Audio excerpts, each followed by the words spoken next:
God works. He certainly takes people when they've wrapped something up, when there's a completion. It seems as though it may not be complete because he's not with us. But boy, if he has any liberties out of a paradise, let's believe that he's gotten there, that he can look down on all this. He'd be very proud to see so many people coming together.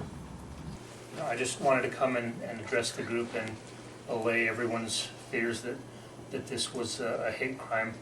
At this time, the information that we have is the apartment that he was in was locked from the inside on both doors. There's no evidence of foul play. We will be awaiting toxicology and autopsy reports, which, like you were told, it may take weeks and months. But we were called to that apartment on early Sunday morning, and there was a neighbor had reported quite a bit of noise coming from within, yelling and banging on the walls.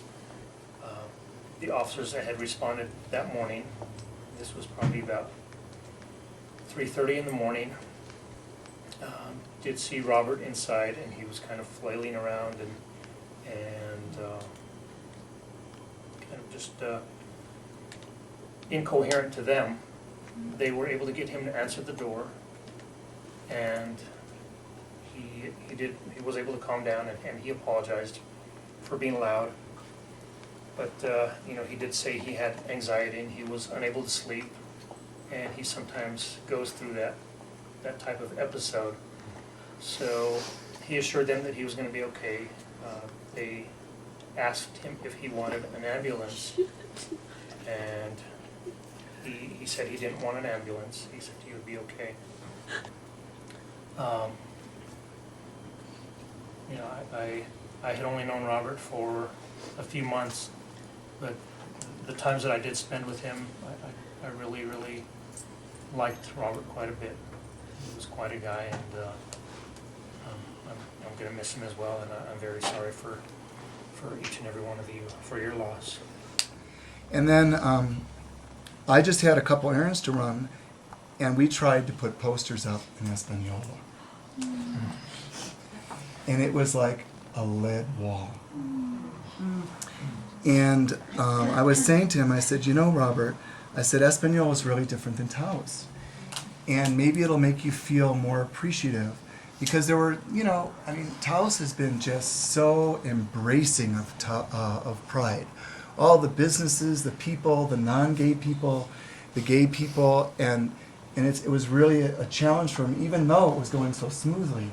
But when we went to Espanola and we hit the wall, I said, now you really need to really appreciate how good we have it in Taos.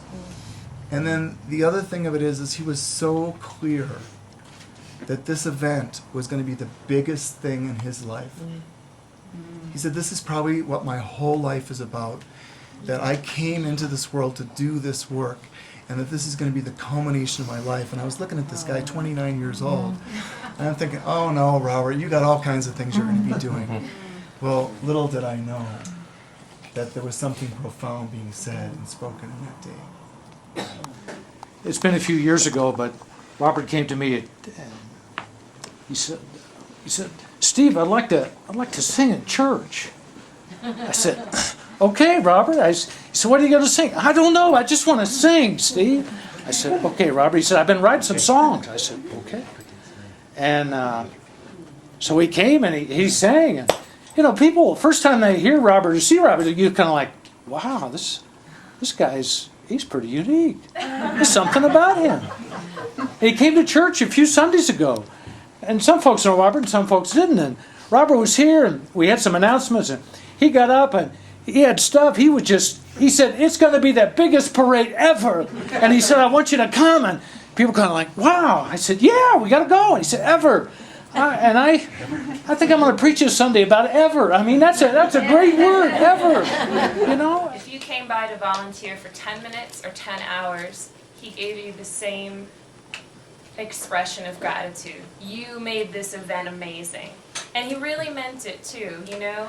You helped do this, I saw you do this. And then you'd get these rambling messages of how grateful he was, and you just want to play him over and over again because he was just so good at making you feel so appreciated. And I don't even have a job that pays me where I feel that appreciated, never mind a volunteer organization where I'm excited to go to meetings, where, you know, I feel like a part of a community and like the beginning of a part of a family, and I'll never forget Robert for that. This morning, when my son was looking at his phone and he said, dead at 29, Robert Quintana, I just broke down because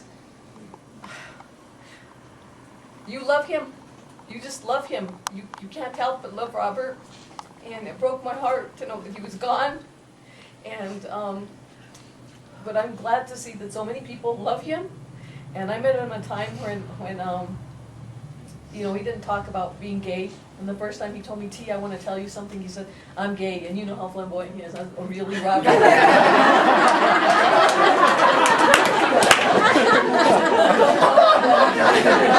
I think they know, Robert.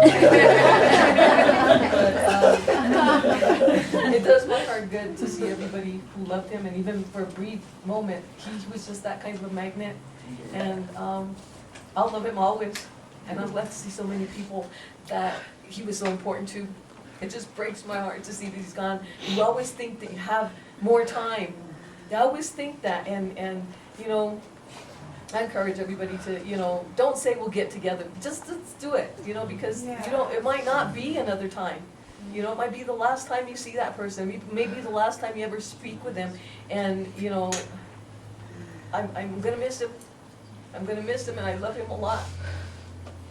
Okay.